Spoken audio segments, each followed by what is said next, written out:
ৰাতিপুৱা ছিংগাপুৰৰ চৰকাৰে ভাৰত চৰকাৰলৈকে এখন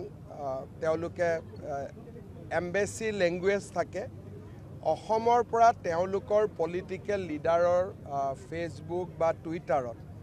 অসমৰ পৰা বিভিন্ন ধৰণে বিভিন্ন কথা পোষ্ট কৰি থকা কাৰণে তেওঁলোকে অসন্তুষ্টি ব্যক্ত কৰিছে আৰু ছিংগাপুৰ চৰকাৰেও অসম চৰকাৰক অনুৰোধ কৰিছে যাতে আমি অসমৰ ৰাইজক অনুৰোধ কৰোঁ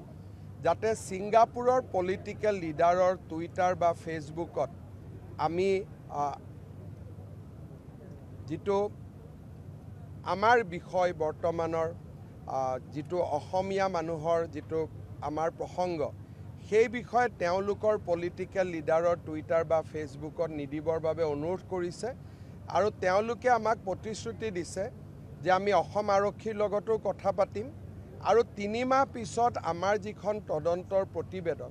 তাক আমি ৰাজহুৱাও কৰি তাৰ প্ৰতিলিপিও আপোনালোকক দিম।